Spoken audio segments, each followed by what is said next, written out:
And so with chapter 8, what we're doing is we're continuing that discussion on universal tier 1 instruction. Along the way in this book, leading up to chapter 8, the authors have presented you with things that you can add, along the way, the things like formative assessment along the way.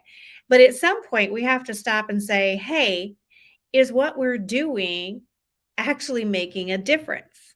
And with that, my interpretation or my takeaway on that is, of course, it makes sense to go back and say, does this make sense? Is this working? But in reality, when I think about this time of year, when you get to the end of the school year and there's so much going on with statewide testing, getting ready for the next year, field trips, track and field days, that kind of stuff gets lost, right? You're so focused on the kids in survival, let's be honest. And so it has to be, in my background experience, something that you put on the calendar to be very intentional about. All right, I'm just going to read this quote. Just as we examine the impact of interventions for individual students, it is essential to consider the impact of improvements made on a system-wide level. This resonates with me because I know from my years in the classroom, that's exactly what we would do, is we would look at student A. Where were they earlier in the year, earlier in the unit, earlier in the semester? Where are they now? Did the interventions that we implemented make a difference? And then we would make some data decisions, right? But I don't remember ever stopping and saying, how much of a difference did our changes to our tier 1 instruction make a difference? And that is like impactful of all of our students. Like the idea of getting the bigger bang for our buck is what I think of when I say looking at tier 1 and all of our students. So that summarizes to me what chapter 8 is about. How are we going to see that it's working for the bulk of our students? So what was suggested in this chapter? We got our why. Why do we need to do this? We talked about being intentional about scheduling that time. And I probably would add intentional about who's going to be on that team. Having that discussion ahead of time so that they know that this is coming up and is going to be a part of their work. All right. So what are we doing? We're looking at our specific actions and the data. So we've got to be specific in the summative assessments that we're doing, right? Now, I really like the form that is on page 182. And it goes with that second bulleted item of taking a step back. So I'm going to read from page 182, and it's those subpoints there. But let's think about what this conversation might look like and who might be a part of that conversation, okay? So we're going to get together. We're going to look at our data, and we need to have someone leading this discussion. And so one of the questions would be, what percentage of students who met benchmarks in the fall continue to meet those benchmarks in the spring? There was a quote that I highlighted from page 171 that goes with this, and it is, in order to consider universal tier instruction to be robust, which isn't that something we'd love to be able to say, 95 to 100% of the students at any given level who began the year meeting benchmarks should continue to meet them at the end of the year. So go back to that first bulleted question. What percentage of students who met benchmarks in the fall continue to meet those in the spring? According to this book on page 171, we're hoping, we're planning, we're looking to see 95 to 100%.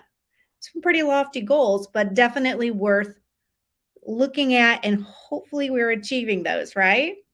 The second one that's asked there is, were at least 80% of the students at each grade level successful on district-wide assessments? So they present the idea of that 80% that we often see. All right, so we've got our data. If we don't see at least 80% of the students successful on the district-wide assessments, we need to think about the fact and it's almost a paradigm shift, that it could be our tier one instruction that was the issue and that we need to continue to improve. It's likely the case.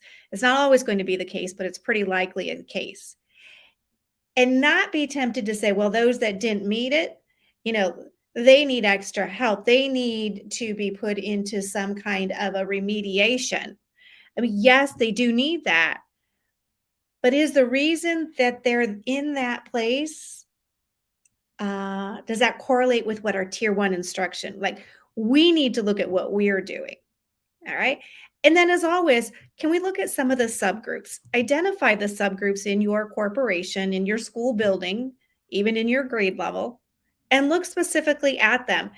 And again, it's about reflecting on our work, because this is tier one instruction. All right. And saying, what can we make those adjustments to look like? And then, as always, using that data, what is going to be our ongoing process? What can we do moving forward? And that leads us into this conversation about the timeline. We know in education, nothing happens quickly. And so the questions that we want, one of the main questions we want answered is, okay, if we do this, how quickly are we going to see results with our students? So a couple of items listed here. If you, as a school, identified areas in your universal instruction that you wanted to improve, came up with a plan, and you feel like we need to do X. I'm not going to review those X's. Those were in the previous chapters, right? If you can get everybody on board and everyone making those changes with fidelity, the changes are going to be quicker. They're going to make a bigger impact. The reality is, so often in our schools, we have a few that are a bit of a roadblock, and they don't want to go down that road. They want to do it the way they've always done it. They don't buy into it. And so the administration, part of their role is, if you truly believe that this is something that needs to be implemented and it will make a difference, how do you now make sure that everybody is doing it and doing it with fidelity? There's no magic answer there. That's the tough part of being in administration. But for the sake of the kids, that is pretty important. All right. Of course, we have to have the resources. Gosh, what did I see in here? Gosh, I wish I had that right in front of me. I loved that there was a certain quote about the resources. But anyways, if we're going to do the tier one changes that we've talked about, how much support are we giving the staff and giving the students to make it practical? If we're just telling people to figure it out on their own, to make things on your own, we're really going to have some struggle in getting quick results. All right. So we need to be able to say, we're going to make these changes, and here's what you need to make that happen. Okay. There is another quote here, and I know it's not the greatest presentation to read from the screen, but I love it. In schools, we cannot allow ourselves to say that we are going to begin improvements for next year's students.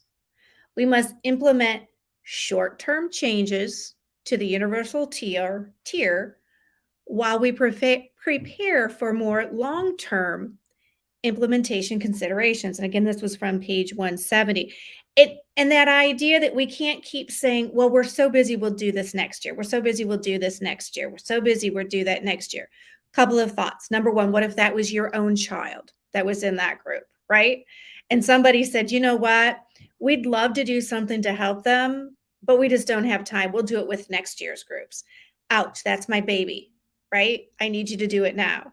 One of the authors, Sarah, talks about the fact that she's in a restaurant scenario. I'm in the restaurant. Somebody needs Heimlich. Do I sit there and say, well, I should go back next year and get my Heimlich certification up, or, retake the class?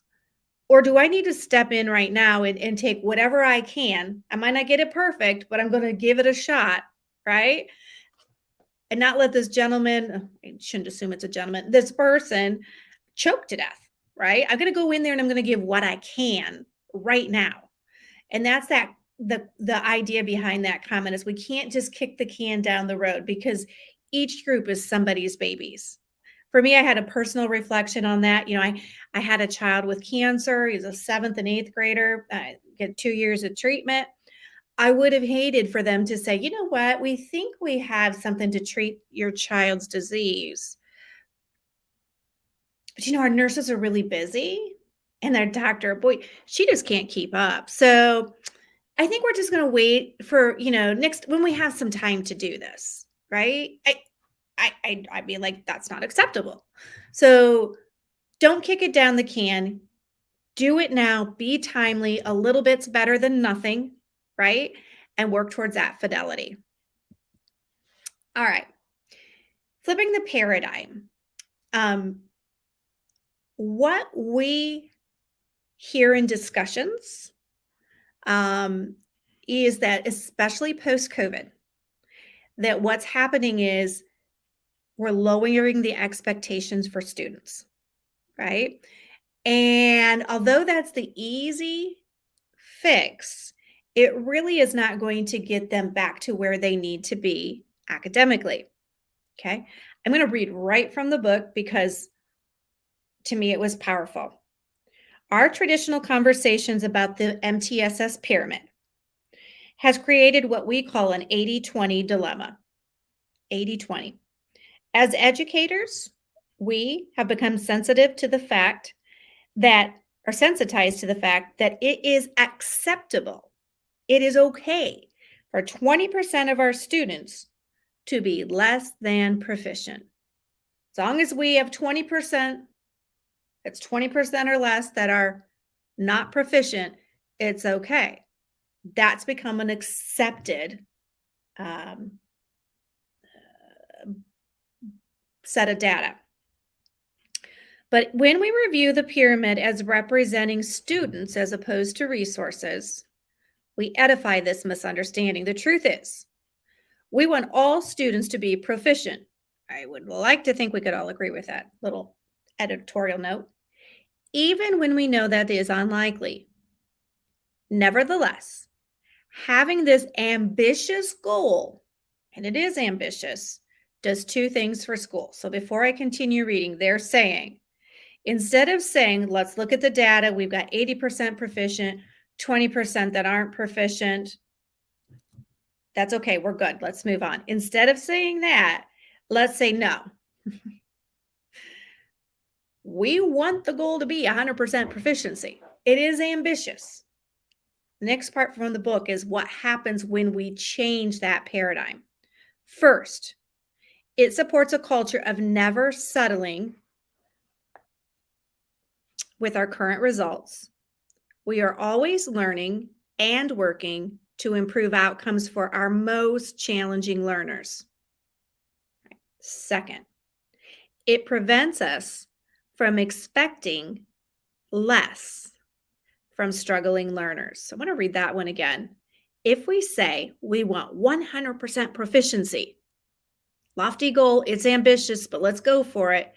If that's what we say, the paradigm shift, our conversational shifts are that it prevents us from expecting less from struggling learners. We no longer say it's okay, he's in the 20%, but we say, no, we're going to get that kid proficient because we're going to get everybody there. In too many schools, the response to students who struggle is to lower expectations. MTSS is about flipping that paradigm around. When students struggle, we provide more educational resources. So that goes back to that previous slide when we had that as one of the check items there, providing enough resources, more intense instruction, and more frequent monitoring of progress. So I really like this slide and this concept in chapter 8 that we're not going to lower the expectations and say it's okay to have 20% that aren't proficient. Instead, we're going to keep those expectations high, but we're going to come in with more resources. We're going to come in with more instruction. We're going to do a lot of frequent monitoring. right? We're going to do stuff with fidelity. And we're not going to say that we'll wait till next year to do this. And here at the end, because I want to keep this short because it's too much is just too much for our minds to wrap around, is to celebrate. All right. So when you sit down and you have these intentional data talks where you are reflecting on that tier 1 instruction, some of the things to keep in mind are celebrating specific areas you found success in, celebrating just having success with the implementation and what you've done, and then also celebrating individual student successes or the group as a whole. Like, what if we could say in this particular area, we had 100% of the students proficient? I mean, that would be a cause for a huge celebration. And just like everything else, we've got to be intentional. We've got to schedule these ahead of time so that we don't lose that opportunity to show what great things are happening. Michelle, thank you so much for bringing this chapter. I took some notes as we talked, and as I look back over them, something you said very early, and you just recapped on it there, the fact that we need to plan to reflect is so important because it's so easy to just get head down doing the work that we never stop to think about, is the work we're doing the right work? And I think that's what this is all about. Are we doing the right work, or are we just doing the work? And if it's not successful, we're saying, all right, we're going to send you off for the interventions. Instead, we want to say, let's try to avoid the interventions by doing that right work the first time. Exactly. And you talking about, not kicking the can on down the road. My husband always says, don't let perfection get in the way of progress. And I think that is so true here. Doing something, the right something. I mean, don't do the wrong something, but doing the right something is so much more important than doing nothing, that throwing up our hands or that we'll wait till next year. Guilty of saying that. So yeah, it kind of reminds me of, so many of our journeys with health where, I could say, well, I can't run, therefore I'm not going to, but you know what? I probably could go out and do 10 minutes of walking, right? At least it's something. It's better than just sitting on the couch, right? And then slowly each time adding a little bit more, but at least I'm doing something versus nothing. Yeah, maybe that should be the subtitle of this chapter. Stop and think and do something. Yes, I love it. All right. Well, thank you so much. We will be back in 2 weeks with chapter 9, and that will be the end of our book study. Such a great book. And you brought it out, this chapter, once again. The useful forms that are in here that are just a download away is just such a wonderful thing. So thank you for bringing this chapter to us this time. Thank you.